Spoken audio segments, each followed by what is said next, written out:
Minasyaitonirrajim. Bismillahirrahmanirrahim. Assalamualaikum warahmatullahi wabarakatuh.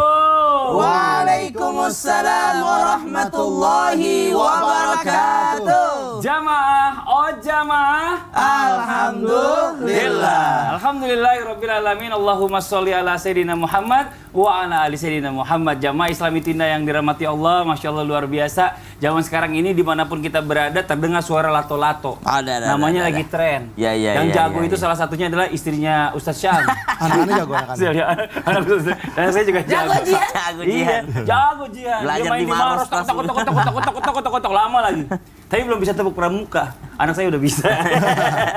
Nah, hari ini di Islami Tinda ya, kita bahas tentang tema lato-lato. Tapi bukan lato-lato yang begini. Tapi saya tanya anakku, Nora nggak mau peduli, nggak mau nyentuh. Airan nggak mau juga. Anwar apalagi. Mas Sita yang gini-gini doang. Nggak ada. Tapi nggak bisa kan? Nggak ada yang bisa. Saya yang bisa, Sajid temanya bisa, nih lato-lato ya, lambat tobat, laknat Allah auto mendekat. Nah, ini buat jamaah Islami Tinda yang ada di rumah juga. Nanti insya Allah kita akan ada juga segmen titip doa. Jadi buat jamaah yang punya masalah atau mungkin punya hajat atau mungkin sedang sakit ya, yang ingin didoakan oleh guru-guru kita di Islami Tinda ini, insya Allah nanti kita akan ada segmen titip doa di segmen ketiga ya. Pokoknya dari sekarang tulis aja, insya Allah buat nanti yang ini dipilih sama teman-teman kreatif kita. Ya, sekarang kita lanjut nih ya pembahasan tentang tema kita pagi hari ini. Enggak, tema. Janganlah, main lato-lato juga bahaya. Sebenarnya yang kita bahas ini jamaah yang di rumah adalah tobat. Tobat, benar. Karena banyak orang yang lambat taubat. Dikarenakan mungkin menunggu, aduh, udahlah tenang aja lah. Ntar juga kalau udah ada hidayah juga saya taubat katanya. Nah, hidayah. Lalu apa benar pertanyaannya? Ya, ketika bertobat itu harus menunggu yang namanya hidayah. Kalau hidayahnya nggak datang sampai dia mati gimana? Nah, mohon izin penjelasannya Ustaz Syam. Fadhal. Baik, bismillahirrahmanirrahim. Tabi'a Utsman, Maulana Mas Fadli serta guru-guru kami dimuliakan Allah Subhanahu wa taala. Bismillahirrahmanirrahim. Alhamdulillahirabbil alamin wassalatu wassalamu ala asyrafil anbiya'i wal mursalin sayyidina Muhammadin wa ala alihi wa sahbihi ajma'in. Asbahna wa asbahal mulku lillahi rabbil alamin. Subhanaka la ilma lana illa ma 'allamtana innaka antal alimul hakim. Rabbi shrah li sadri wa yassir li amri wahlul 'uqdatam min lisani yafqahu qawli waj'al li wazira min ahli. Amin amin amin ya rabbal alamin. Jamaah Islam itu indah dimuliakan Allah Subhanahu wa taala. Hidayah adalah haknya Allah Subhanahu wa taala. Makanya Allah Subhanahu wa taala berfirman, "May yahdillahu fahuwal muhtad wa may yudlil fala hadiyalah." Siapa yang diberikan petunjuk itulah orang yang diberikan hidayah, dan siapa yang disesatkan maka tidak ada lagi petunjuk baginya. Namun apakah ini berarti seorang manusia, seorang yang beriman kepada Allah Subhanahu wa taala hanya menunggu saja? Menunggu hidayah datang, oh saya tobatnya tunggu hidayah aja deh.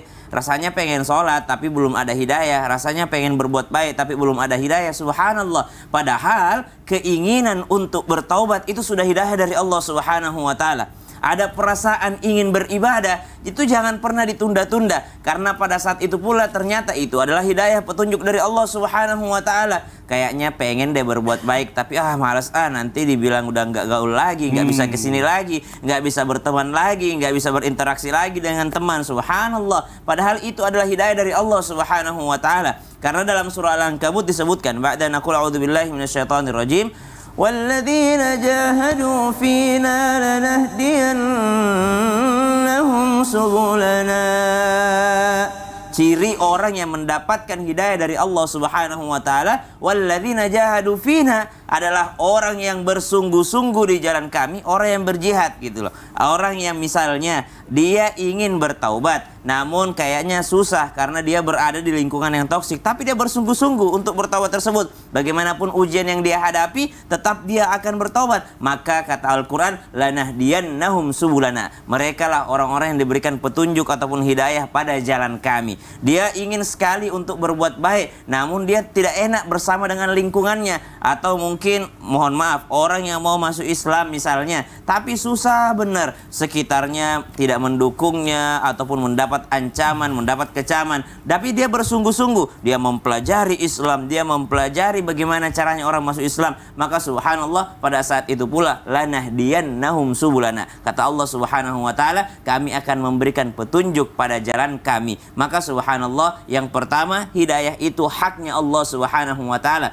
Yang kedua, perlu dipahami pahami bahwasanya kadangkala hidayah itu sudah datang, tapi manusia yang tidak menyadarinya, dipikirnya hanya keinginan semata, padahal itu adalah petunjuk dari Allah Subhanahu wa taala. Yang ketiga, siapakah mereka yang diberikan petunjuk oleh Allah Subhanahu wa taala? Bukan mereka yang menunda-nunda, bukan mereka yang menunggu hidayah datang, tapi mereka yang bersungguh-sungguh di jalan Allah Subhanahu wa taala. Mereka itulah yang akan mendapatkan hidayah dari Allah Subhanahu wa taala. Ada seorang mungkin yang sudah lama hidup dalam kemaksiatan, yang sudah lama terjerumus dalam kemaksiatan, lalu mungkin dia ada perasaan, saya rasanya ingin bertaubat tapi tunggu umur 60-an deh, atau mungkin saya mau umroh dulu deh. Maka subhanallah, pada saat itu juga berbahaya bagi dirinya karena menunda-nunda pertaubatan.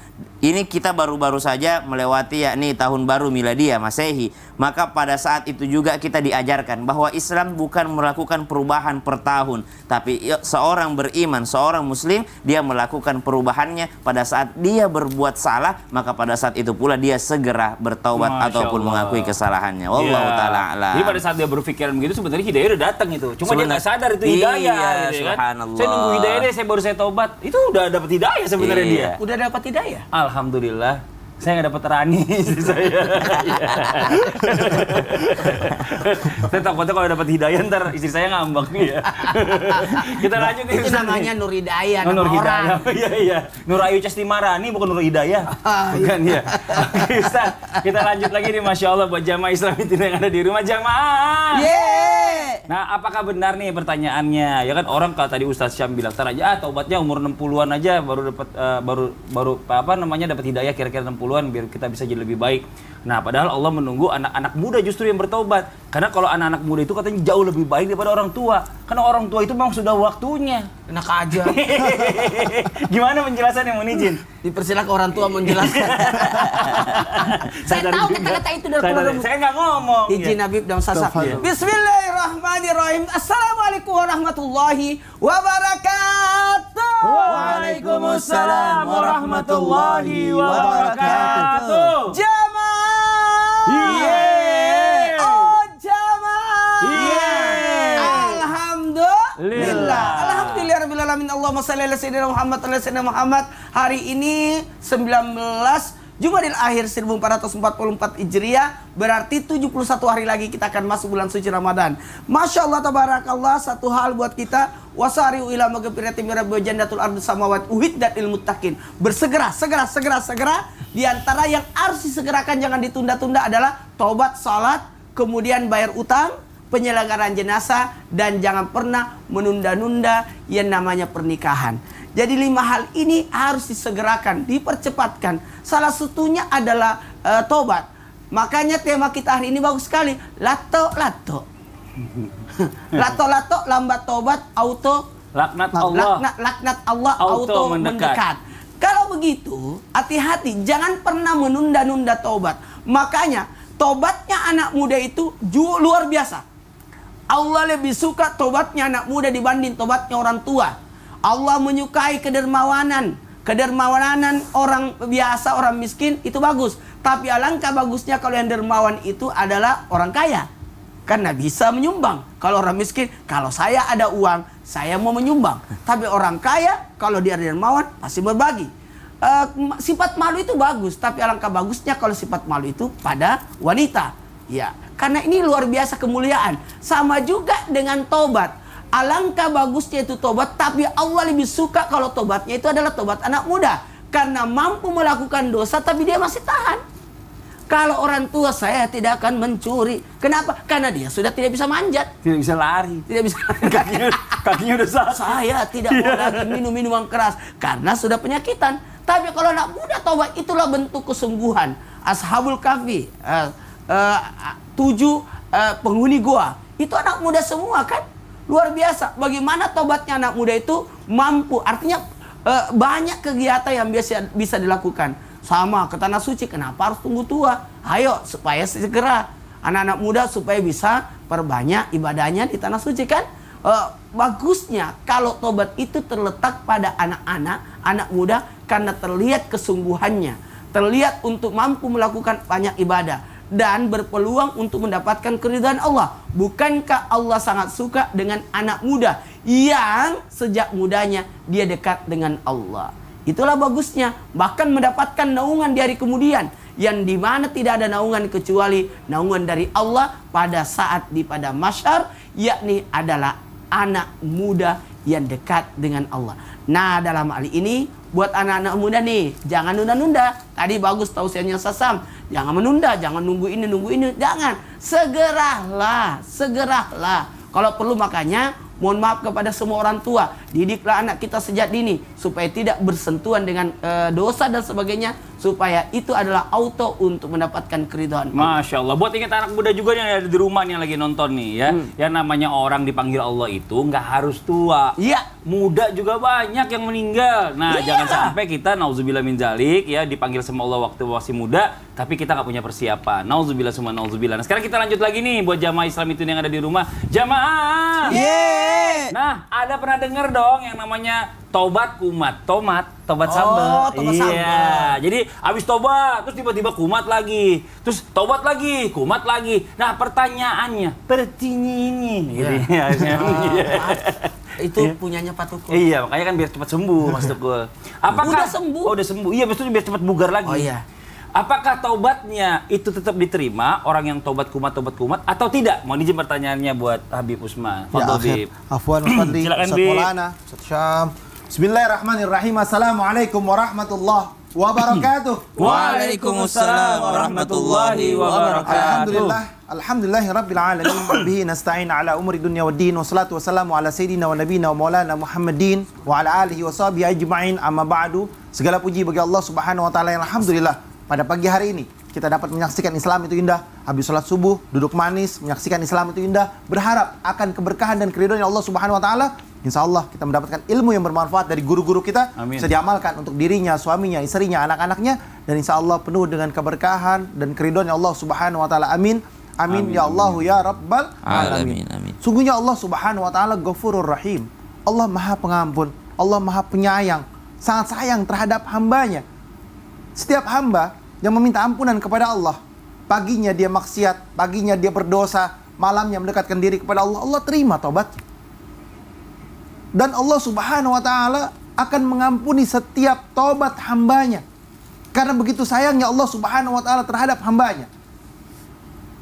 Tadi pertanyaannya, apakah taubatnya diterima? Taubatnya tukang maksiat. Hari ini maksiat, malamnya taubat, besok maksiat, malamnya taubat lagi. Taubat maksiat, taubat sambal, Taubat kumat. taubat kumat. Nah, inilah mereka yang dimana dia minta ampunan kepada Allah, diterima sama Allah. Kapan batasnya? Sampai nyawa di kerongkongan. Tetapi kita harus memahami, ada sebab, ada akibat. Sebabnya dia orang baik, dia orang yang mendekatkan diri kepada Allah. Akhir kalamnya mudah mengucapkan la ilaha illallah. Amin insyaallah. Dia ahli maksiat, dia ahli berdosa. Sulit untuk dia bertobat dan minta ampunan kepada Allah Subhanahu wa taala. Karena apa? Setan sudah kuat bersarang dalam tubuhnya. Darahnya, dagingnya, karena dia perbuatan yang haram, dia makan makanan yang haram, akan melekat dalam jiwanya. Ketidakpercayaan akan timbul dengan besarnya. Apalagi ujian sakaratul maut sangat besar. Oleh karena itu mereka yang beriman dan bertakwa kepada Allah, dia bertaubat mendekatkan diri kepada Allah. Innallaha yuhibbut tawabin wa yuhibbul mutatahhirin. Yuhibbut tawabin, mereka yang dimana manusia tersebut selalu bertobat dan minta ampun kepada Allah. Allah menyayanginya, Allah mencintainya. Mereka yang selalu minta ampunan kepada Allah Subhanahu wa taala. Berhendak untuk apa? Menjadikan diri dan jiwanya selalu minta ampunan kepada Allah, mensucikan tubuhnya untuk mendekatkan diri kepada Allah Subhanahu wa taala. Inilah yang dicintai oleh Allah Subhanahu wa taala. Dan disampaikan oleh Ustaz Sam, Ustaz Maulana, bahwasanya manusia yang pintar adalah mereka yang selalu senantiasa mendekatkan diri kepada Allah Subhanahu wa taala, berada dalam jalan dan ridhonya Allah. Ini yang paling benar. Oleh karena itu, sebelum azal menjemput kita nggak tahu kapan mati. Bisa hari ini, bisa pagi hari ini, bisa waktu duha, bisa waktu nahar, waktu siang, waktu juhur, waktu asar, malam hari, kita nggak tahu. Bisa besok, lusa, kita dicabut nyawa oleh Allah Subhanahu wa taala. Apakah kita dalam keadaan beriman dan bertakwa kepada Allah? Apakah kita meninggal dalam keadaan husnul khatimah atau meninggal dalam keadaan su'ul khatimah? Tidak ada yang tahu manusia. Kecuali apa? Kecuali mereka selalu berada dalam kebaikan dan berharap meninggal dalam keadaan husnul khatimah.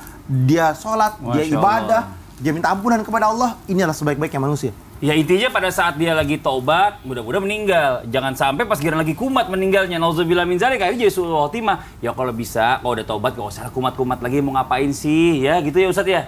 Kenapa sih masih penasaran malah lato-lato? Ya coba dong. Ustadz Syam kasih tahu ke dia. Nah, gini terus. Nah, bukan gitu, jangan terlalu terburu-buru. Kata orang tua, main lato-lato itu harus santai. Gitu. Kan bisa. Ustadz Syam, coba tanya Ustadz Syam. Gak bisa. Ayo kita ajarin Ustadz Maulana di sini deh. Ayo, Bib. Ya, kaget. Panik. Oke, buat jamaah yang di rumah jangan kemana-mana ya. Kita akan segera kembali lagi tetap di Islami Tinda. Jamaah, jamaah. Alhamdulillah. Wih, bisa, ini bisa.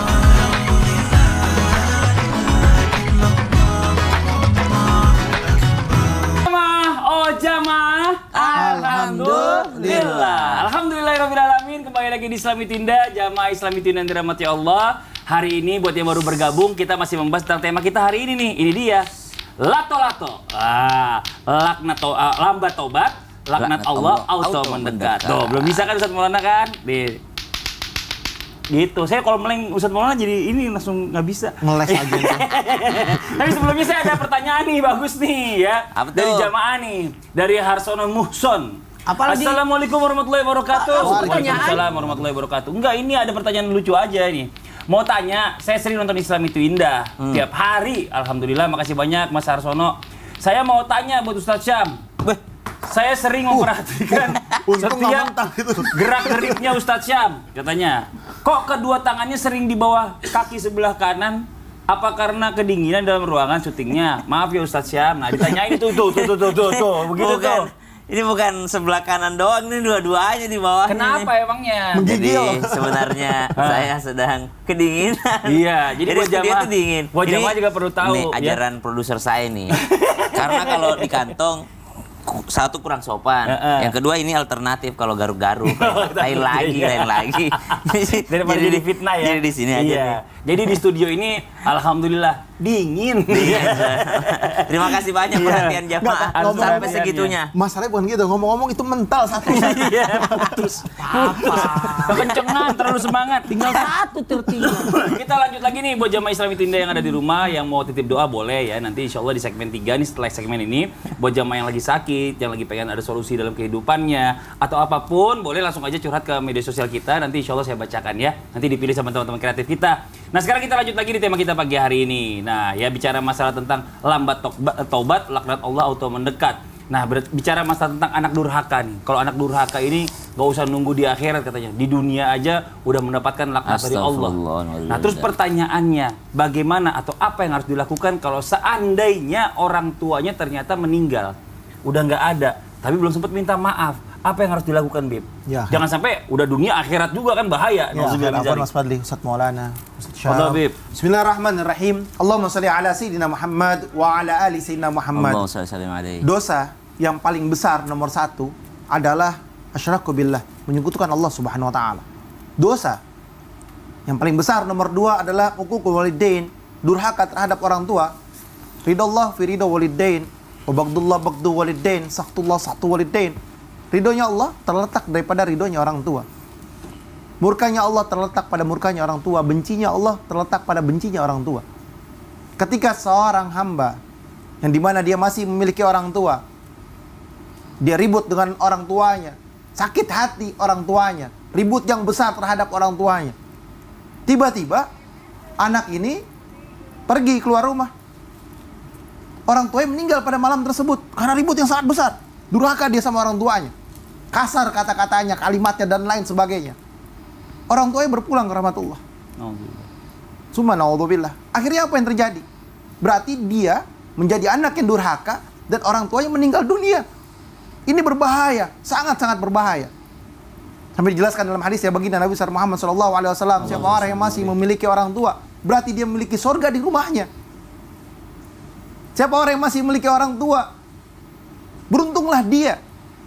Karena apa? Doanya sampai ke langitnya Allah Subhanahu wa taala dengan perantara orang tua yang mendoakannya.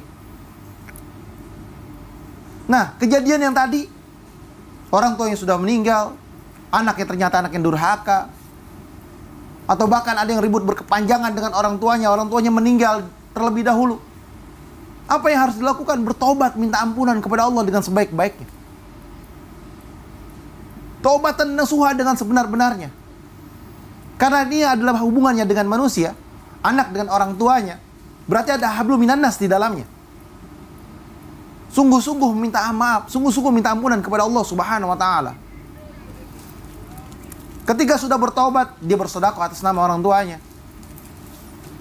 Setiap hari mendoakan orang tuanya. Rabbi firli wali walidayya warhamhuma kama rabbayani shaghira. Setiap hari dia bacakan Al-Quran untuk orang tuanya. Sebagai apa? Sebagai rasa penyesalan dia karena berbuat yang tidak baik terhadap orang tuanya. Saya yakin ketika anak tersebut sudah bersungguh-sungguh minta ampunan kepada Allah Subhanahu wa taala dan sudah terlanjur terjadi. Dia bersedekah atas nama orang tuanya, dia sedekah atas nama orang tuanya, dia umrahin orang tuanya, dia badalin haji orang tuanya. Badalin umrah, badalin haji, dia sedekahin, dia bangunin masjid buat orang tuanya. Dia merasa benar-benar sedih. Saya yakin nanti di akhiratnya Allah Subhanahu wa taala, orang tua pasti sayang sama anaknya. Pasti insya Allah dimaafkan anaknya tersebut dengan kesungguh-sungguhannya. Tetapi kalau ada anak udah ribut sama orang tuanya, jadi anak yang durhaka, dia masih tidak mau bertobat kepada Allah, minta ampunan kepada Allah, sholatnya nggak benar, ibadahnya nggak benar, baca Qurannya nggak benar, nggak mau mendoakannya, nggak mau bersedekah atas nama orang tuanya, tidak berbuat baik terhadap saudara-saudaranya dan lain sebagainya. Apakah ini bentuk daripada hamba yang baik atau manusia yang baik, manusia yang mau selamat? Tidak, ini adalah manusia yang celaka, manusia yang berbahaya. Allah tidak akan ridha kepada hamba tersebut. Karena apa?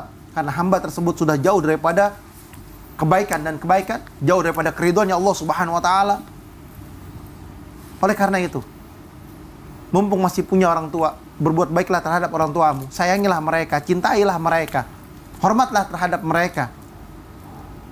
Karena apa? Ridha Allah fi ridha walidain, ridhonya Allah terletak pada orang tua, dan minta ampunan kepada Allah Subhanahu wa taala, dan jadikan dirinya hamba yang berharap akan doa orang tuanya. Masya Allah. Jadi beruntunglah buat semua ya jamaah Islami Tunda yang mungkin sekarang masih punya orang tua. Karena benar tadi ya Habib tuh, surganya masih ada di rumah. Nggak usah cari surga di luar dulu deh. Yang di rumah dulu nih yang paling gampang ini adalah berbuat baik pada orang tua. Coba, yang lain kan susah. Ya Puasa Allah. dulu, ya kan? Segala macam dulu. Kalau punya duit sedekah. Orang tua, ya Allah bikin orang tua senyum aja. Apa sih susahnya? Jangan nyusahin dia. Ini Masya Allah luar biasa ya. Nah sekarang kita lanjut lagi. Iyalah, sedih kita. Bahagia buat orang yang masih. Kita udah nggak punya kan? Salawan dulu kita. Kita udah nggak punya dua-duanya. Kan masih ada mertua. Mertua dua tinggal satu. Iya, nah sekarang kita lanjut lagi nih buat jamaah Islam itu yang ada di rumah. Ya enggak, udah selesai. Oh, udah selesai. Iya. Ini buat orang-orang yang pengen bertaubat atau mungkin orang-orang yang pengen berbuat baik. Taubat itu setengah-setengah. Ada yang bilang gini, udahlah Mas Fadli tenang aja, saya selalu ingetin teman-teman saya sholat. Sholat, jangan lupa 5 waktu itu wajib urusannya. Ntar dulu deh Mas Fadli, yang penting saya berbuat baik dulu sama orang. Ya, berbuat baik aja kan udah susah tuh. Saya nggak nyakitin orang, saya nggak bikin orang sakit hati sama saya selalu berbuat baik, saya sedekah sama orang. Sholat nih kadang-kadang saya suka, bukan apa-apa ya Mas Fadli, susah bangun. Nah, ini pertanyaannya Ustaz Syam. Yeah. Bagaimana dengan orang-orang yang seperti ini? Apakah ya taubatnya ini diterima sama Allah atau enggak? Karena kewajibannya justru nggak dijalanin. Wah, Iya, dia subhanallah. berbuat baik aja nih. Berbuat baik kan dipikir itu wajib buat dia Iya. gitu. Tapi- Sholatnya enggak, mohon izin, Fadol. Guru Kak Bisman, Ustaz Maulana, Mas Fadli serta guru-guru kami yang dimuliakan Allah Subhanahu wa taala. As-salatu imaduddin. Tentu saja salat itu adalah tiang agama. Ya, faman aqamaha faqad aqamad-din. Siapa yang mendirikan salat berarti dia sedang mendirikan agamanya. Rumah tanpa tiang itu subhanallah bisa jadi hancur ataupun memang tidak bisa terbangun. Maka ternyata salat itu adalah tiangnya agama, suatu fondasi yang sangat penting dalam orang beragama. Apalagi dia mengatakan atau mengatakan dirinya sudah bertaubat. Berarti yang tentu saja mesti dilakukannya adalah salat, dan salat juga adalah amalan pertama yang dihisab, yang diperiksa oleh Allah Subhanahu wa taala. Kalau sholatnya baik, insya Allah akan dianggap baik semua amalannya. Tapi kalau di awal sholatnya sudah buruk, cacat di hadapan Allah Subhanahu wa taala, maka semua amalannya tidak akan pernah dinilai lagi oleh Allah Subhanahu wa taala. Ini dua dalil yang membuat kita termotivasi untuk senantiasa memperbaiki sholat kita meskipun amalan-amalan yang lainnya mungkin masih kurang, subhanallah. Dan sholat ini salah satu ibadah yang tidak ada sama sekali toleransinya untuk meninggalkannya. Orang yang tidak bisa sholat berdiri, maka dipersilakan untuk sholat duduk. Orang yang tidak bisa sholat duduk dipersilakan untuk sholat berbaring. Orang yang tidak bisa sholat berbaring, maka dia sholat semampunya. Subhanallah. Bahkan orang yang mesti sholat itu harus ada wudhunya. Tapi kalau tidak menemukan air, maka dia boleh bertayamum. Saking mestinya atau harusnya, pentingnya orang melaksanakan sholat 5 waktu yang diberikan oleh Allah Subhanahu wa Ta'ala sebagai hadiahnya untuk baginda Nabi SAW dan untuk kita semua. Maka sholat ini adalah ibadah yang sangat penting. Kalau puasa mungkin bisa diganti dengan fidyah. Kalau haji umroh hanya bagi yang mampu. Zakat kalau dia tidak mencapai hisapnya, dia yang dizakati. Dia tidak punya harta, dia yang dizakati, subhanallah. Tapi kalau sholat tidak ada sama sekali konsekuensi ataupun keringanan bagi orang untuk meninggalkannya. Maka jangan pernah untuk meninggalkan ibadah sholat. Itu yang pertama. Ini adalah penjelasan supaya kita tidak meninggalkan sholat. Yang kedua, bagaimana dengan amalan baik? Amalan baik itu sangat luas. Bahkan yang membuat kita berbuat baik itu adalah sholat kita. Ba'da naqul a'udzubillahi minasyaitonir rajim. Innas salata tanha 'anil fahsya'i wal munkar. Karena sesungguhnya salat itu mencegah daripada perbuatan keji dan mungkar. Muncul nih pertanyaan nih. Ustadz, saya sebenarnya pengen salat 5 waktu, tapi saya melihat Pak Haji itu loh, subhanallah, 5 waktu ke masjid tapi kelakuannya buruk. Dia akhlaknya tercela. Subhanallah. Sebagaimana orang yang berusaha untuk khusyuk dalam salatnya, begitu pula orang yang sholat berusaha memperbaiki akhlaknya. Jadi lambat laun sholat itu akan memperbaiki akhlaknya. Sebagaimana orang yang sholat juga, tidak semua orang yang sholat itu dalam keadaan khusyuk, dan tidak semua orang yang sudah sholat itu bagus kelakuannya, tidak. Tapi sholat itu setidaknya akan mencegahnya daripada perbuatan keji dan mungkar, akan membuat dia semakin berusaha memperbaiki dirinya. Malu sama peci, malu baru pulang dari masjid kok berbuat jahat, baru selesai melaksanakan sholat zuhur kok sudah menzalimi pasangan, sudah menzalimi anak-anak. Maka sholat itu tetap akan selalu mencegah daripada perbuatan keji dan mungkar. Maka Al-Quran mengatakan kepada kita semua, ba'da naqul a'udzubillahi minasyaitonir rajim, ittaqullaha mastata'tum. Yang pertama adalah bertakwalah semaksimal mungkin. Jadi kalau pertanyaannya, apakah orang yang taubat setengah-setengah ini tidak diterima sama Allah? Oh, tentu saja. Kata Allah, ittaqullaha mastata'tum. Bertakwalah semaksimal mungkin. Namun setelah itu, ittaqullaha haqqa tuqati. Bertakwalah sebenar-benarnya takwa. Jadi ada tingkatan-tingkatannya, insya Allah sampai mencapai takwa yang sebenar-benarnya takwa. Iya, jadi buat yang tadi bertanya sama saya juga, buat teman-teman nih yang mungkin di rumah belum sholat, tapi udah coba berbuat baik, sholat dulu. Berbuat baik tetap, iya kan? Karena sholat itu wajib. Hukumnya wajib. Nanti kalau udah meninggal yang pertama kali ditanyain sholatnya dulu masalahnya. Masya Allah. Yang pertama itu sahadat. Yang kedua bersalat. Yang ketiga zakat. Kan dia udah Islam. Iya, gimana sih? Saatnya nggak tepat. Oke, kita lanjut lagi. Buat jamaah Islam yang ada di rumah, saya akan mencoba menjawab pertanyaan-pertanyaan masuk nih yang ada di sosial media Islam Tindak. Kalau gitu langsung aja kita masuk ke segmen Tanya Dong Ustadz. Kami semua tanya dong Ustadz. Jadi kalau udah Islam nggak usah sahadat lagi Ustadz. Ya Allah, sahadat lah. Dalam salat kan ada sahadat. Udah wajib itu. Kan udah Islam. Ya Allah, ya Allah. Iya. Kita masuk ke pertanyaannya nih ya. Yang pertama dari Instagram hamba Allah.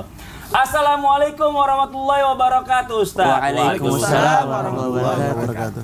Saya mau nanya nih, saya punya mama dan dia itu suka banget ngomongin orang. Allah. Apa-apa pasti merepet mulutnya, nggak bisa diam. Apakah taubatnya mama saya itu harus minta maaf ke orang-orang yang udah diomongin? Atau gimana? Soalnya mama saya takut dapat laknat Allah Ustadz. Ya Allah, ini mamanya, ini teman saya merepet juga langsung batuk. Kayaknya yang main di rumah ngomong mirip banget yang sebelah kanan. Gini, mohon izin kepada semuanya tanpa menggurui ataupun menyudutkan siapapun orangnya. Kepada orang yang merasa dirinya berdosa dan dosanya itu berkaitan kepada sesama manusia, maka yang paling pertama adalah selesaikan dulu urusan kepada manusia. Dalam hal ini kalau dia dosanya adalah ngomongin orang, maka yang pertama dilakukan adalah memperbaiki nama baik orang dulu. Klarifikasi, perbaiki. Sebenarnya yang pernah saya bicarakan itu tidak seperti itu teman-teman. Datangi orang yang pernah engkau tempati ngomongin orang untuk memperbaiki nama baik orang tersebut. Yang kedua, betul, datangi orang itu untuk minta maaf dan ridho. Sekali lagi, maafnya dan ridhonya. Minta maaf bisa-bisa saja, tapi tunggu dulu, ridho nggak dia? Dan yang ketiga adalah tadi perbanyak amal ibadah untuk menutupi kekurangan itu. Masya Allah. Oke, terima kasih banyak Ustaz. Kita masuk ke pertanyaan yang berikutnya dari Instagram hamba Allah. Assalamualaikum, izin bertanya. Waalaikumsalam warahmatullahi wabarakatuh. Saya kan pernah taubat nasuha, namun ada yang menghina anak saya sampai membulinya. Dan akhirnya anak saya masuk psikiater. Saya sangat marah kepada orang-orang tersebut. Bahkan saya mendoakan dia masuk neraka. Saya menjadi orang yang emosional dan suka bentak-bentak orang.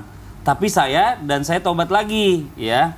Tapi saya belum bisa memaafkan orang tersebut dan masih dendam. Apakah saya tandanya taubat saya ini tidak diterima karena hati saya belum tenang? Nah, ini bagaimana hukumnya kalau orang yang seandainya udah memaafkan tapi hatinya ini masih dendam gitu. Mohon izin penjelasannya, Bib. Ya, afwan Mas Fadli, Ustaz Maulana, Ustaz Hisham. Bismillahirrahmanirrahim. Allahumma shalli ala sayyidina Muhammad wa ala ali sayyidina Muhammad. Ketika Sayyidatuna Aisyah radhiyallahu anha difitnah, maka Sayyidina Abu Bakar radhiyallahu an bahwasanya kesalnya luar biasa. Karena yang fitnah siapa? Mistah bin Usasah, yang dimana udah dikasih makan, udah diurusin, dikasih kehidupan. Abu Bakar bilang, aku tidak akan memberikan makan lagi, aku tidak akan menafkahi dia lagi, karena dia bagian daripada keluarga, aku nggak akan kasih. Dia bagian daripada ahlulnya, daripada yang ada di dalam rumahnya. Tapi turunlah ayat Allah Subhanahu Wa Taala. Disuruh apa? Suruh afu, memaafkan dan berlapang dada. Maka dengan turun ayat Allah Subhanahu Wa Taala, Sayyidina Abu Bakar As-Siddiq radhiyallahu an, aku lebih senang Allah Subhanahu Wa Taala yang menegurku, dan aku meminta ampunan kepada Allah, dan aku berharap akan ampunannya Allah sehingga aku memaafkan orang lain. Akhirnya dimaafkan oleh Sayyidina Abu Bakar As-Siddiq radhiyallahu an. Dan disinilah bentuk daripada hikmah yang bisa diambil, bahwasanya seorang hamba yang dimana dia disakitin, dizalimin, difitnah dan lain sebagainya, kalau dia bisa memaafkannya, maka Allah Subhanahu Wa Taala memberikan rahmat yang besar baginya. Ampunan Allah lebih besar daripadanya, kasih sayang Allah lebih besar daripadanya. Boleh hati kita kesal, wajar, kita manusia. Boleh kita emosional, wajar, karena kita manusia. Boleh kita membela diri karena kita dizolimin, karena kita manusia, boleh membela diri. Tetapi ingat, kita harus bisa melapangkan dada kita. Kita harus bisa memaafkan. Dan menjadikan sebuah pembelajaran dalam setiap kejadian-kejadian. Ketika anak kita dizolimin, atau anak kita dilakukan yang tidak baik, kita tahu, kita sebagai orang tua pasti emosional, nggak mungkin nggak. Yang terjadi, sudahlah terjadi. Cari solusi yang terbaik dan lihat ke depannya, bukan ke belakangnya. Mungkin ini bentuk ujian dari Allah Subhanahu Wa Taala. Mungkin ini bentuk cobaan dari Allah Subhanahu Wa Taala. Atau bahkan musibah yang terjadi pada keluarga kita, dan berharap akan rahmatnya Allah, berharap akan ridhonya Allah, berharap akan ampunannya Allah. Kalau kita dalam terzalimin, doa kita dikabulkan sama Allah. Mintalah doa baik-baik dalam kehidupannya, dalam keluarganya. Dalam keadaan apapun, kita sebagai hamba ini harus menjadikan diri kita hamba yang dekat kepada Allah dengan cara yang pintar, dengan cara yang hebat, yakni mengangkat tangan kita berdoa untuk kebaikan kita. Selamat dunia akhirat, itu lebih mulia dan itu lebih besar daripada nyumpahin dia. Masuk neraka kamu, binasa kamu, hancur kamu, celaka kamu. Jangan mengotori lidah kita dengan kata-kata yang tidak baik, tapi basahilah lidah kita dengan kebaikan dan berharap akan pengabulan doa kita. Ini hamba yang pintar, ini hamba yang hebat. Karena apa? Hamba yang seperti ini akan berharap akhirat itu lebih kekal, abadi selamanya. Bukan hanya dunianya saja, akhirat yang terbaik. Jadi kalau misalkan Ustaz Maulana dizolimin sama Mas Fadli, ya wajar. Saya doa kalau gitu. Saya lagi dizolimin Ustaz Maulana. Ya Allah, ampuni dosaku ya Allah. Ampuni dosa kedua orang tuaku ya Allah. Ampuni dosa anak dan istriku ya Allah. Ya Allah ya Tuhanku, jangan kau cabut nikmat yang kau berikan kepada kami ya Allah. Tambahkanlah ya Allah. Berikanlah kami selalu rezeki biasanya kalau seperti ini, biasanya kalau seperti ini enggak lama lagi. Enggak lama lagi. Dia sudah sadar. Mudah-mudahan Fadli panjang umur. Kayaknya emang udah lagi doa taubat ya Ustaz. Kita akan lanjutkan setelah yang satu ini. Jamaah, alhamdulillah. Ampuni dosa guru-guruku ya Allah.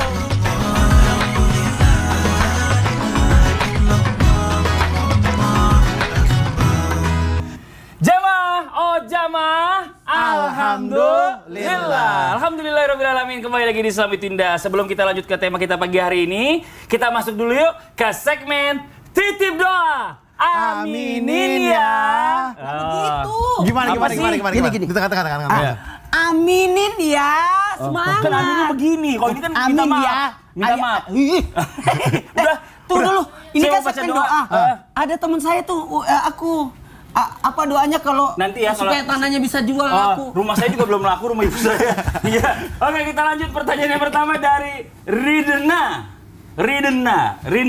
Oh, Rinda. Susah namanya ya. Ridinda. Ridenda. Denda ini. Assalamualaikum Ustadku. Waalaikumsalam warahmatullahi wabarakatuh. Mau minta doanya ya biar keluargaku bisa baik-baik kayak dulu, baik-baik lagi kayak dulu, gak kayak sekarang yang saling mutusin silaturahmi. Kadang saya kangen banget sama suasana keluarga dulu ya, kumpul-kumpul di rumah. Tapi sekarang momen-momen itu kayaknya udah nggak bisa lagi. Kayaknya susah banget buat gitu lagi Ustadz.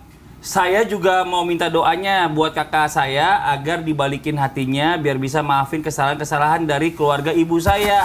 Udah hampir 3 tahun kakak saya nggak mau ketemu sama keluarga ibu saya karena belum bisa maafin Ustadz. Saya mohon doanya ya Ustadz, terima kasih. Nah ini pengen ada doa yang mempersatukan keluarga yang sudah hancur nih. Betul. Atau yang hancur. Kita selalu membahas di segmen-segmen sebelumnya bahwasanya jangan pernah saling pamer, saling menyindir, saling menghinakan atau saling memojokkan sehingga terjadi konflik rumah tangga yang besar. Yang namanya saudara kan kita nggak tahu. Bener. Apalagi kita beda kepala beda isi.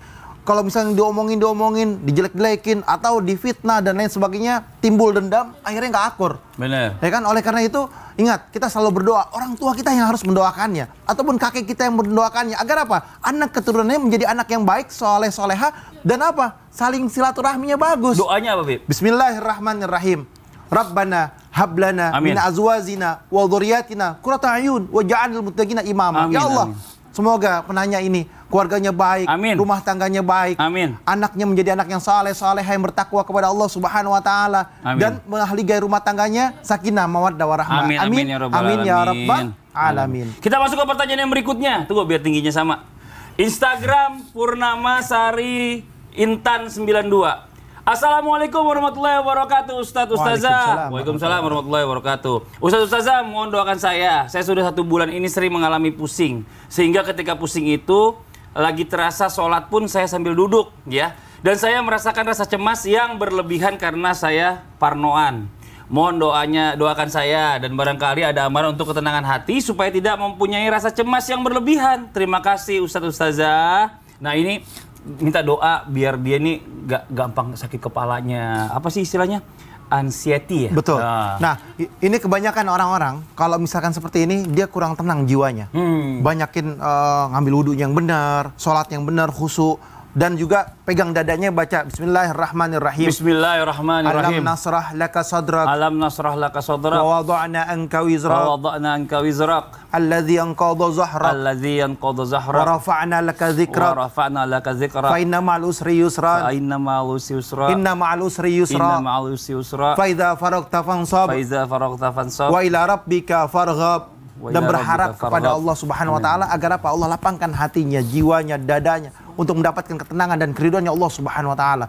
Ingat, sebagai hamba ini setan selalu masuk mengganggu agar kita cemas, bimbang, ragu-ragu dan lain sebagainya. Baca itu dan berharap agar Allah lapangkan dada. Amin amin ya rabbal alamin. Nah sekarang kita masuk lagi ke tema kita pagi hari ini. Masih di tema lato-lato. Iya, yang luar biasa ya. Lambat tobat, laknat Allah auto mendekat. Nah sekarang kita minta guru kita nih Ustadz Maulana menjelaskan. Zaman Nabi atau zaman Rasulullah ini ada nggak sih sahabat yang punya dosa besar terus doanya diampunkan oleh Allah Subhanahu wa taala? Mohon izin Ustadz Maulana silakan. Bismillahirrahmanirrahim.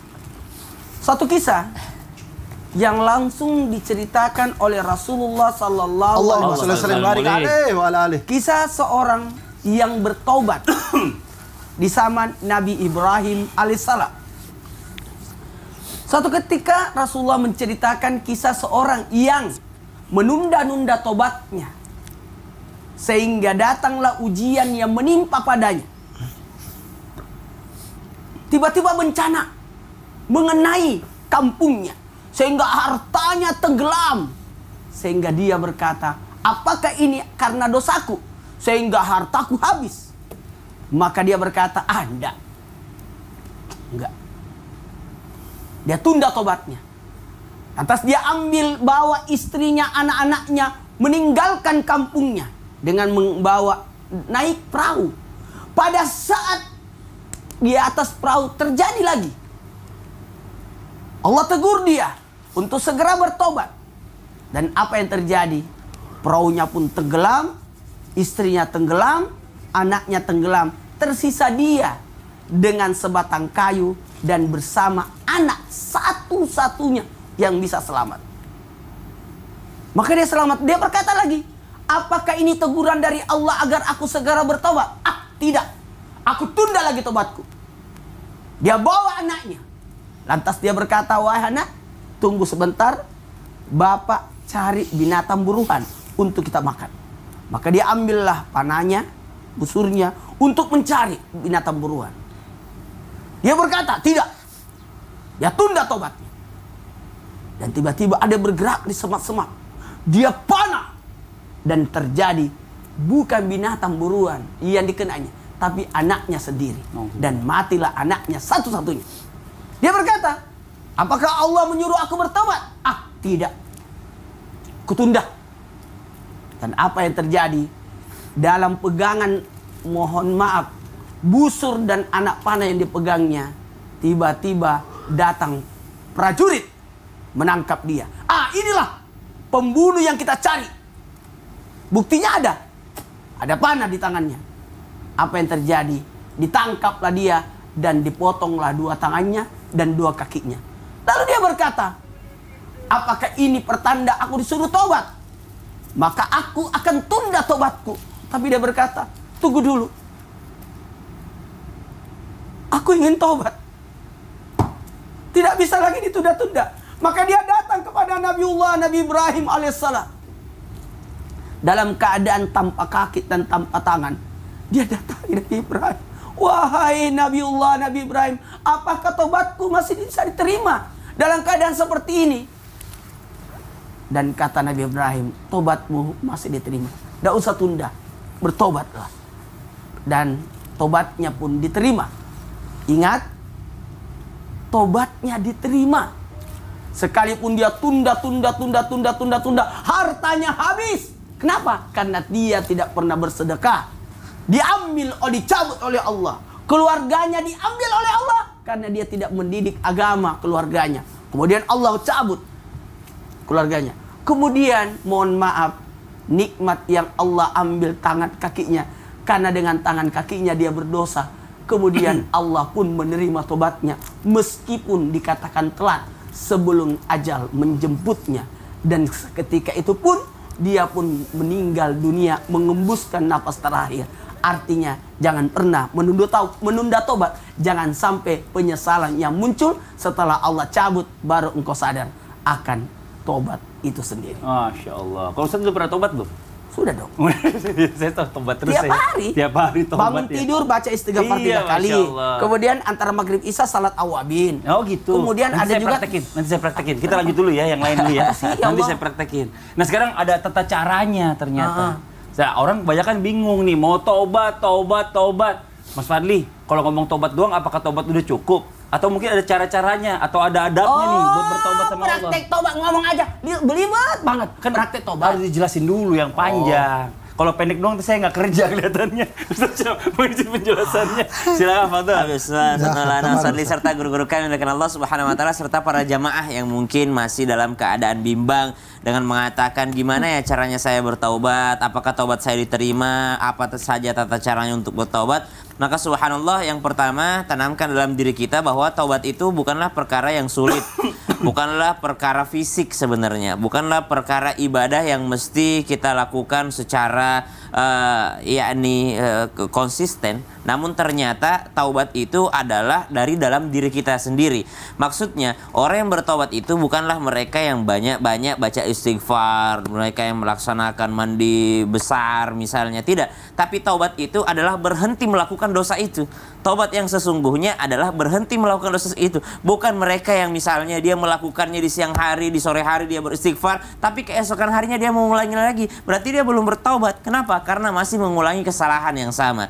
Taubat itu adalah ketika dia berhenti melakukannya, maka dia sudah bertaubat namanya. Misal, saya ingin bertaubat, saya nggak mau lagi ninggalin sholat, maka pada saat itu dia melaksanakan sholat. Maka dia tidak pernah lagi untuk meninggalkan sholat. Berarti dia sudah bertaubat dari meninggalkan sholat. Amin. Misal dia dikatakan dia peminum khamar misalnya, lalu dia katakan, aduh saya pengen taubat deh. Bukan mereka yang memperbanyak istighfar. Itu adalah amal-amalannya yang nanti akan diajarkan oleh guru-guru kita. Tapi orang yang bertaubat dari minum khamar adalah berhenti daripada meminum khamar tersebut. Bukan mereka setelah mabuk mungkin mengatakan, astagfirullah, kenapa saya mabuk lagi? Tapi besok dia mengulanginya lagi. Subhanallah, berarti dia belum bertaubat. Bukanlah orang yang bertaubat yang dikatakan dia meminum khamar, mungkin di hari sebelumnya dia minum 1 botol, besok dia sudah bertobat, dia menganggap dirinya bertobat, dia udah beristighfar, besok tinggal segelas aja. Subhanallah, itu berarti belum bertobat. Kenapa? Tidak meninggalkan apa yang dilarang oleh Allah Subhanahu wa taala. Maka taubat itu adalah sesuatu yang mana pada saat itu juga dia berhenti untuk melakukan dosa tersebut, maksiat tersebut, menjauhi Allah tersebut, maka itulah yang disebut dengan taubat. Itu yang pertama. Yang kedua,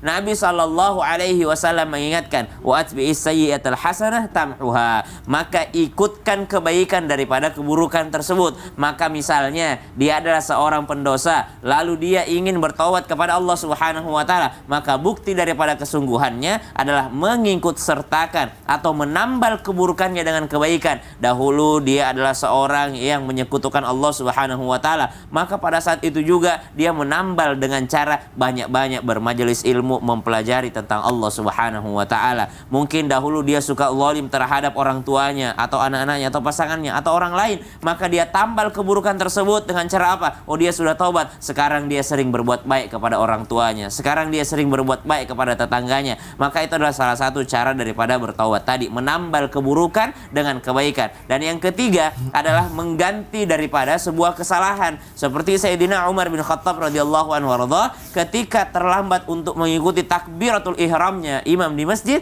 maka Sayyidina Umar bin Khattab dikatakan dalam riwayat langsung daripada sedekahkan seluruh kebun kurma yang ada pada saat itu. Kenapa? Karena dia terlambat datang ke masjid disebabkan karena mendengar kicauan burung yang ada pada kebunnya. Lalu dia katakan, saya sedekahkan seluruh daripada kebun ini karena gara-gara ini saya terlambat sholatnya. Artinya dia meninggalkan keburukan dengan cara memberikan kebaikan kepada orang lain. Wallahu ta'ala a'lam. Masya Allah. Jadi intinya adalah kalau taubat itu tidak melakukan lagi apa yang dilarang sama Allah yang pernah dilakukan ya. Betul. Ya, jangan mengulangi lagi. Iya. Nah, tapi saya pernah dengar juga nih, Masya Allah luar biasa ya buat jamaah Islami Indah, sholat taubat. Mungkin jamaah yang di rumah juga pernah mengalami atau mungkin menjalankan ya. Buat yang baru mau belajar, kita tanya sama guru kita nih. Syarat-syarat sholat taubat tuh apa sih? Apa niatnya? Apa doanya? Mohon izin sama guru kita, Habib Usman. Fadol Habib, mohon izin Bib. Oh iya, Masya Allah. Ada yang lupa nanya dulu saya. Iya benar ya. Kalau gitu kita masuk dulu deh ke pertanyaan yang masuk nih ya dari sosial media Islami Tindak. Kalau gitu kita kembali ke segmen Tanya Dong Ustadz. Kami semua tanya dong Ustadz. Oke. Ya Allah. Ya seneng banget ya. Kalau temennya lupa, seneng banget bukan diingetin. Kayak Habib dong diingetin. Dari Instagram, Mangga Allah. Assalamualaikum Ustadz. Waalaikumsalam warahmatullahi wabarakatuh. Nah ini ada pertanyaan. Oh ini sama nih pertanyaan sama saya nih. Oh sama kebetulan. Nah, Assalamualaikum warahmatullahi wabarakatuh Ustadz. Saya udah ada niat taubat, tapi saya masih belum mengerti tata cara dari sholat taubat itu kayak gimana. Apakah kayak sholat biasa atau bagaimana? Mohon solusinya Ustadz. Wah ini bener nih, sama nih. Tata caranya. Kalau bisa sama doanya apaan, Bib? Nah. Penasaran ya? Iya, duduk di sini. Tata caranya bismillahirrahmanirrahim. Iya, silakan, Bib. Allahumma Muhammad. Tata caranya adalah ambil wudu dulu. Ambil wudu. Ambil wudu. Benar. Ambil wudu dong. Kalau perlu mandi sunat dulu. Ya kan? Nah, terus yang kedua, gelar sejadahnya. Habis gelar sejadahnya, Ya. nah, diniatkan pas ketika angkat tangan, usolli sunatan. Niat sholat apa? Taubat. Usolli sunatan taubat berapa rakaat? 2 rakaat. Usolli sunatan taubat rakaatain mustaqbil kiblati adaan lillahi ta'ala Allah. Nah, dalam hati niat, ya kan? Dalam hati niat bahwasanya saya sholat taubat 2 rakaat karena Allah Subhanahu wa taala, saya minta ampunan kepada Allah dengan sebaik-baiknya ampunan. Allahu Akbar, ya kan? Intinya seperti itu. Ketika dia udah niat, dia baca seperti biasa sholat, pergerakannya sama, semua sama. Maka di sujud terakhirnya, ya kita kan sujud terakhir. Ya. Nah, tapi duduk dulu. Di dalam sujud terakhirnya, niatin, ya Allah, dosa saya banyak. Mungkin kalau dia ahli zina, saya penzina ya Allah. Dia ahli khamar, saya khamar ya Allah. Saya suka minum ya Allah. Kalau dia misalkan suka nyolong barang orang lain, ngambil yang bukan haknya, dia suka mengambil yang bukan miliknya. Misalkan dia korupsi atau dia apa lagi? Dia menyakiti temannya, memfitnah orang dan lain sebagainya, minta ampunan, taubatan nasuha juga. Tapi ada hablum minanas, dia mesti minta maaf sama orang tersebut. Minta ampunan kepada Allah dengan sebaik-baiknya, ingat semua dosa-dosanya, ingat perkataannya, perbuatannya. Mungkin dia durhaka sama orang tua, yang ingat juga semua apa yang dia telah lakukan. Dia berharap, ya Allah, ampunilah dosa saya. Ya Allah, jadikanlah kami hamba yang selalu minta ampunan kepadamu, hamba yang selalu bertobat kepadamu, ya Allah. Ya Allah, jadikanlah kami hamba yang dimana kami ini selalu melakukan perbuatan ini, ya Allah. Bagaimana cara menghindarinya? Hanya Engkau lah yang menolong kami, ya Allah. Engkau yang bisa menahan jiwa kami, ya Allah. Engkau yang memutarbalikkan hati kami, ya Allah. Hanya kepadamu lah, ya Allah, kami minta ampunan. Nah, inilah yang harus dilakukan hamba. Ketika hamba tersebut betul-betul minta ampunan kepada Allah, mengingat semua kesalahannya, dia meneteskan air mata. Air matanya menjadi saksi. Air matanya menjadi saksi. Dialah hamba Allah yang bertaubat. Dialah hamba Allah yang minta ampunan kepada Allah Subhanahu wa Ta'ala. Inilah hamba Allah yang sungguh-sungguh minta ampunan kepada Allah. Di sujud terakhirnya, ingat semua kesalahannya, neteskan air matanya, dan berharap Allah ampunin dosa-dosanya dan tidak akan mengulanginya lagi. Sebagaimana tadi Ustaz Sam sampaikan, yang dikatakan taubatan nasuha adalah berhenti daripada perbuatan maksiat tersebut, dan dia bisa menjalankan kehidupannya sehari-hari dengan kebaikan dan kebaikan dan kebaikan. Ittaqullaha haitsuma kunta watbi'atil hasanata tamhuha wa khaliqin nas bi khuluqin hasanin. Dia melakukan perbuatan kebaikan-kebaikan disertai dengan niat yang baik, bertawakal kepada Allah, menyerahkan diri kepada Allah. Inilah hamba Allah yang minta taubatan dan minta ampunan kepada Allah. Dia bertakwa dimanapun dia berada. Duduk di sini pun berharap takwanya Allah. Masya Allah, tabarakallah. Astagfirullahaladzim. Jadi nih orang. Astagfirullahaladzim. Bib. Astagfirullahaladzim. Ini kayak udah ada yang nggak benar nih. Ini kayak udah nggak benar nih. Kita tinggalin dia yuk. Ini kayak udah ada yang nggak benar nih. Jangan kemana-mana ya. Kita akan lanjutkan setelah yang satu ini. Udah ngapain? Saya kan tadi kan habis salah ngomong. Saya kan harus istighfar. Ya udah, jamaah tetap di Islami Tinda ya. Jamaah. Oh, jamaah. Alhamdulillah. Orang lagi istighfar juga.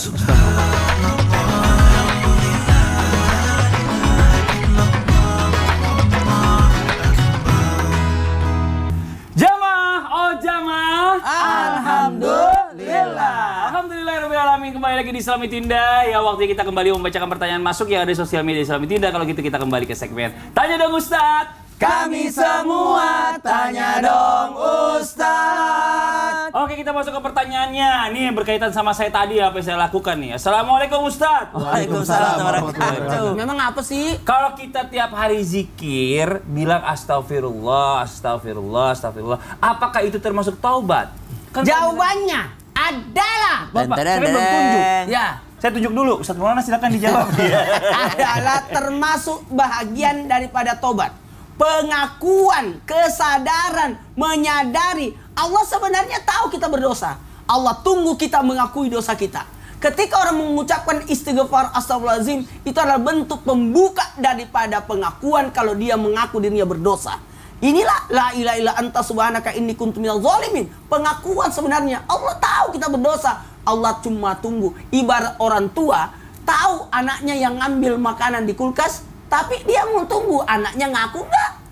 Dia sebenarnya tahu ada bekas di sini. Orang tua tahu. Cuma tunggu kapan kau mau ngakui. Kapan kau mau jujur? Kapan kau mau jujur? Itu istighfar itu adalah astagfirullahaladzim. Nah, itu bagus pengakuan. Kemudian itu adalah bentuk perlindungan.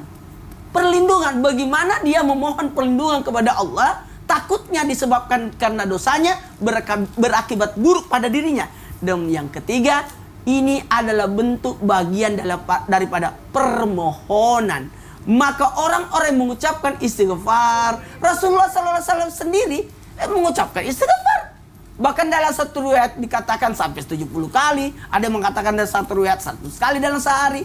Itu pengakuan. Coba, kalimat yang pertama kita ucapkan ketika kita salat adalah apa? Istighfar. Assalamualaikum warahmatullahi. Assalamualaikum warahmatullahi. astagfirullahaladzim. Sambil kita memegang dahi kita. Kenapa? Jangan sampai ketika kita sholat ada dosa kita lakukan. Yakni ketika kita sholat pikiran kita kemana-mana. Coba. Kita ini berpeluang melakukan dosa karena disebabkan karena dua hal. Salah dan lupa. Disebabkan karena perbuatan salah kita lah yang berakibat kita berbuat dosa. Berakibat lupalah yang menyebabkan kita mohon maaf. Maka kalimat istighfar itu adalah awal. Makanya saya terus terang mengajak jamaah, kalau bangun tidur tarik nafas. Astagfirullahaladzim. Ya Allah, ampunilah satu-satu jika aku berdosa padamu. Tarik nafas lagi. Astagfirullahaladzim. Ya Allah, ampunilah satu-satu jika aku berdosa pada tubuhku. Astagfirullahaladzim. Ampunilah satu-satu jika aku berdosa kepada sesama manusia. Itu awal. 3 kali saja pada waktu kita bangun tidur, sebelum kita turun dari tempat tidur, itu bagian daripada bagaimana kita melindungi diri kita dari berbuat dosa. Masya Allah. Terima kasih banyak Ustadz Maulana. Kita lanjut lagi ya ke pertanyaan yang berikutnya dari Instagram hamba Allah. Assalamualaikum warahmatullahi wabarakatuh. Waalaikumsalam warahmatullahi wabarakatuh. Tolong samarkan nama saya ya. Oke, siap. Habib, saya tuh kalau mau tobat pasti ada jalanannya. Apakah itu godaan setan atau memang udah ada dalam diri saya? Mohon solusinya. Nih Habib Usman, mohon izin dijawab, Habib. Bismillahirrahmanirrahim. Allahumma sholli ala Muhammad wa sallam Muhammad. Manusia selalu diganggu oleh setan. Innahu lakum aduwwum mubin. Setan itu adalah musuh yang nyata bagi kita. Selalu mengajak kita ke dalam kemaksiatan. Selalu membuat kita malas. Bangun tidur untuk salat subuh aja susah. Simpul-simpul itu banyak diikat oleh setan. Sehingga apa? Sehingga yang bisa melepaskan itu adalah berwudu, sholat, minta ampunan kepada Allah Subhanahu wa Ta'ala. Ketika dia sudah berupaya untuk mendekatkan diri kepada Allah, akan lebih mudah jalannya. Bisa jadi, boleh jadi dia sulit untuk bertobat dan minta ampunan kepada Allah Subhanahu wa Ta'ala. Karena apa? Yang pertama, mungkin karena dia masih makan makanan yang haram, masuk ke dalam dagingnya, jiwanya, tubuhnya, sehingga apa? Berat untuk melakukan ibadah kepada Allah, mendekatkan diri kepada Allah. Itu yang pertama. Yang kedua, boleh jadi orang tersebut atau hamba tersebut sulit untuk dia bertobat kepada Allah, meminta ampunan kepada Allah. Boleh jadi Allah murka sama hamba itu. Khatamallahu ala qulubihim wa ala sam'ihim wa ala absarihim gisawatu wa lahum azabun azim. Allah udah kunci mungkin hatinya, pandangannya, pendengarannya. Walaupun dia setiap hari nonton Islam itu indah, ada di tempat ini, ya kan? Dia selalu menyaksikan, tapi susah untuk beribadah kepada Allah, susah untuk tobat kepada Allah. Mungkin boleh jadi Allah nggak suka sama hamba tersebut. Oleh karena itu minta ampunan kepada Allah. Ya Allah, sentuh hati kami, sentuh jiwa kami ya Allah. Jadi hamba yang selalu bertobat dan minta ampunan kepadamu ya Allah. Jadikan nonton Islam itu indah menjadi keberkahan. Alhamdulillah ya Allah, saya berada di majlis Islam itu indah setiap harinya. Setiap habis subuh saya selalu hadir ya Allah. Ini merupakan bentuk hidayah dari Allah Subhanahu wa Ta'ala. Dan jadikan kami ya Rabb hamba yang senantiasa bertobat dan minta ampunan kepadamu. Dan lidah kami ya Allah, jangan lepas daripada taubat. Hati kami ya Allah selalu ingat kepadamu. Jiwa kami ya Allah selalu minta ampunan kepadamu. Dan gerakan kami ya Allah tobat dengan sebaik-baiknya. Tobat bukan tobat sambel, bukan tobat habis itu maksiat, bukan tobat habis itu melakukan perbuatan dosa, bukan tobat habis itu kumat lagi, maksiat lagi. Bukan ya Allah, tapi tobat dengan sebaik-baiknya. Karena kami tahu ya Allah, umur itu kehendak-Mu. Bisa jadi kami mati hari ini, esok ataupun lusa dengan kehendak dan keriduan-Mu ya Allah. Tapi jadikan kami mati dalam keadaan husnul khotimah, dan jadikan kami meninggal dalam keadaan sebaik-baiknya, yakni dalam keadaan tobat dan minta ampunan kepada Allah. Ini hambanya Allah. Ini adalah makhluknya Allah yang berharap akan tobat dan nasuha. Jadi banyak di antara kita ini, kenapa sulit bertaubat? Kenapa sulit minta ampunan sama Allah? Karena lihat lagi hati kita, jiwa kita, lihat lagi pikiran kita, lihat lagi tubuh kita. Apakah tubuh ini selalu berusaha untuk mengembalikan diri dalam kebaikan atau bahkan mundur ke belakang? Masya Allah. Terima kasih banyak Habib atas jawabannya. Nah sekarang buat jamaah Islami Tindak yang dirahmati Allah, waktunya kita bermuhasabah, jalankan doa dipimpin guru kita Ustaz Syam. Tafadhol Ustaz Syam. Jamaah Islam itu indah yang dimuliakan Allah Subhanahu wa Ta'ala. Seandainya bukan karena kasih sayang Allah Subhanahu wa Ta'ala, dan jikalau Allah Subhanahu wa Ta'ala menimbang-nimbang dosa kita, rasanya sudah terlalu banyak kesalahan yang kita lakukan. Mari kita bermuhasabah diri. Melakukan kesalahan bukan hanya bermaksiat kepada Allah Subhanahu wa Ta'ala, atau kita bercermin, apakah selama ini ketika kita sholat kita masih merasakan kenikmatan ibadah, manisnya ibadah. Ketika baca Quran, apakah kita masih merasakan nikmatnya baca Quran? Ketika menyambut bulan Ramadan, apakah hati kita masih bergembira?